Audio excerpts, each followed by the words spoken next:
banaanbaxan ay soo qaban qaabiyeen jaaliyadda Soomaaliyeed ee ku nool magaalada Copenhagen ee wadanka Denmark loogana soo horjeeday dhibaatooyinka wuxuushnimo ee lagu hayo dadka Soomaaliyeed ee ku nool wadanka Koonfur Afrika gaar ahaan dilalka dhaca iyo boobka ayaa waxa ka soo qayb galay Soomaalida ku nool magaalada Copenhagen ee wadanka Denmark dadkii ka soo qayb galay banaanbaxa ayaa waxa ay socod dheer ku soo mareen wadooyinka waaweyn ee magaalada ayagoona watay boorar ay ku qoran yihiin ereyo cabasho ah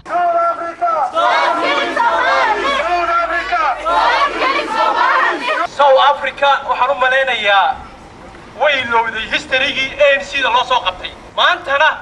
waxaa lagu abaalguday Soomaalidii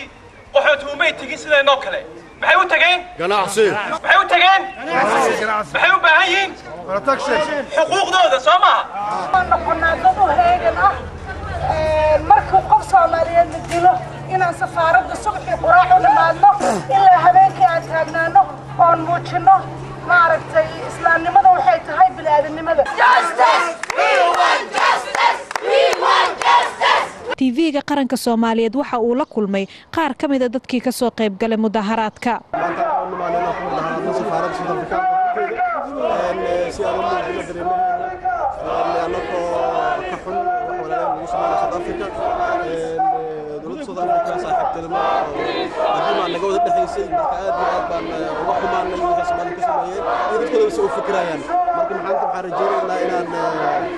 halkan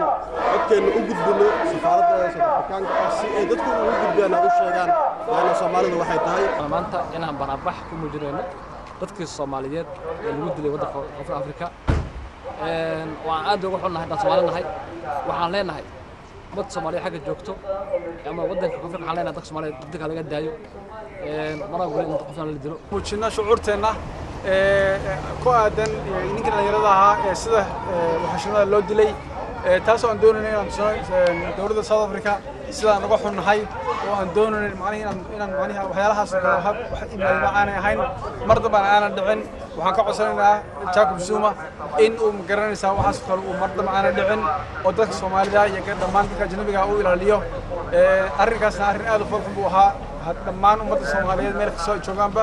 waxa weeye aad iyo aad uga xumaadeen hadda saad u aragto waxa weeye mudaharaad buu ahaa maanta Copenhagen ka dhacay taasoo aan doonaynay in macnaha aan fariin ku gaarsiino dhibaatada ka dhacday South Africa Soomaaliyeed oo isku tiirsaday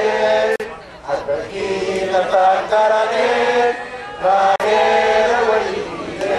muddooyinkii ugu dambeeyay ayaa waxaa soconayay mudaharaadyo looga soo horjeedo dhibaatooyinka wuxuushnimo ee ka baxsan bini'aadanimada ee lagu hayo dadka Soomaaliyeed ee ku nool wadanka Koonfur Afrika kuwaas oo ay sameynayeen dadka Soomaaliyeed ee ku nool gudaha iyo dibadda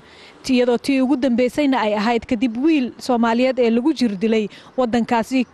sidaas darteedna uu ku geeriyooday Sahra Maxamuud Cali TV-ga qaranka Soomaaliyeed Copenhagen Denmark